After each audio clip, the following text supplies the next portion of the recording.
The wild hunt of the Christmas maiden lasts 12 days. Her name is Frau Holle, who is also known as Frau Perchta, a local name specific to Bavaria and Austria. Holle's ward is in the northern scapes of Europe, where she is said to bring gifts to children during the 12 nights of Christmas. According to those tireless preservers of German folklore, the brothers Grimm, especially Jacob Grimm, she was once known under the guise of an ancient Norse pagan goddess. In fact, she was a noblewoman, a descendant of Odin, patron of the wild hunt, and a relative of the huntress Diana from Greco-Roman mythology. Out hunting one winter's day, she rode too far and too carelessly and died on the forest trails. But Frau Holle wished to continue sporting with her hunting hounds and asked to be allowed to remain on earth. No mere attachment to the things of this world, hers was a love for the archetypal beauty of nature.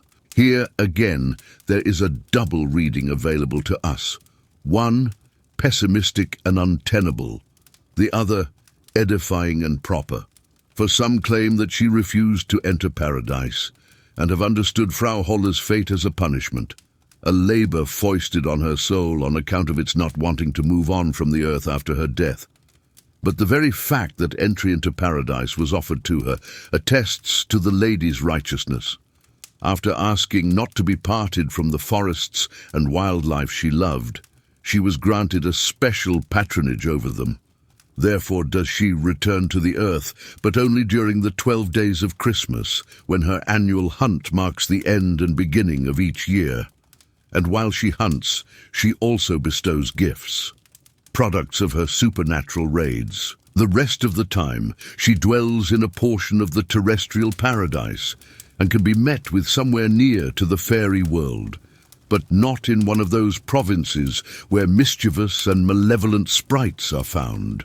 Concerning that place where one might meet Frau Holle, the brothers Grimm record the story of a queen who ruled compassionate and keen, but started off as an orphan girl, wretched alike a dirty pearl.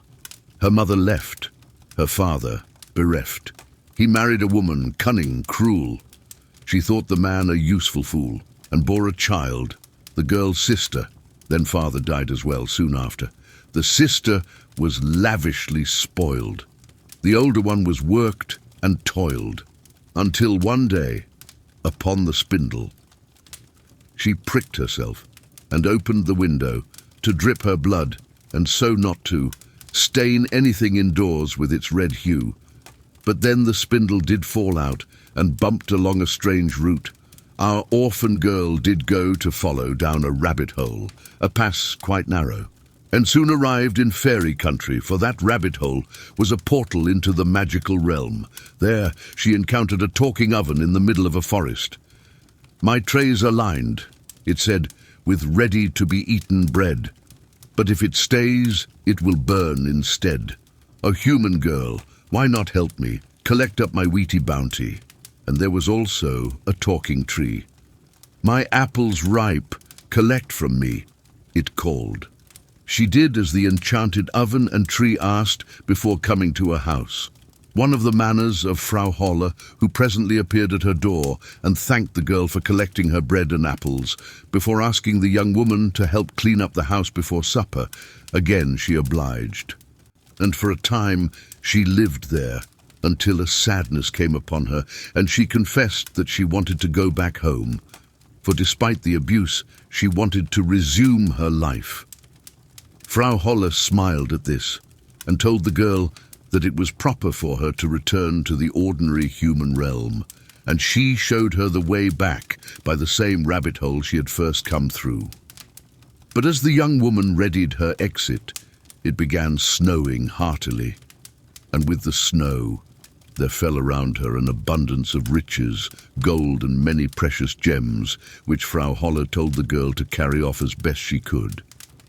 In the human world, the newly rich young woman quickly earned the love of her people, sharing her wealth and catching the eye of a prince, who she married, becoming queen to the realm.